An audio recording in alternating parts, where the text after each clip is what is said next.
हे कृष्ण, मन अक्सर भविष्य को लेकर घबरा जाता है। अगर मैं असफल हो गया तो? अगर लोग क्या कहेंगे?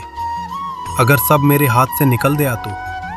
ये बेचैनी सिर्फ विचार नहीं रहती प्रभु, ये सीने पर भार बन जाती है। कभी दिल तेज धड़कता है, कभी सांस अटक जाती है। सब ठीक होते हुए भी मन मानता ही नहीं कि सब ठीक है।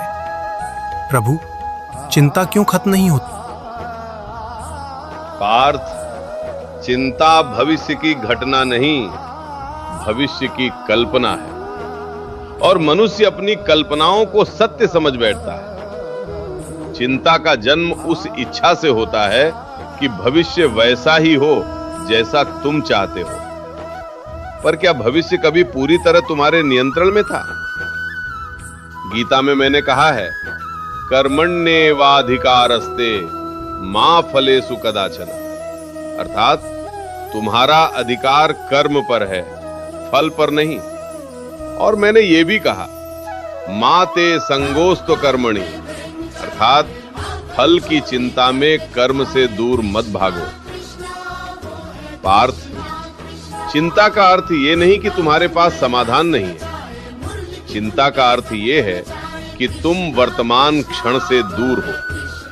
तुम भविष्य में जाकर एक कहानी बना रहे हो और उसी कहानी से डर रहे हो। चिंता भविष्य को बदलती नहीं, लेकिन वर्तमान की शक्ति छीन लेती है। जब मन भविष्य में भागता है, शरीर वर्तमान में ही रहता है। यही टकराव बेचैनी बन जाता है। पार्थ, जब भी चिंता बढ़े, रुक जाओ, भागो मत। एक गहरी सांस लो, सांस अंदर, सांस बाहर। फिर स्वयं से पूछो, अभी इस क्षण क्या सच में कोई खतरा है?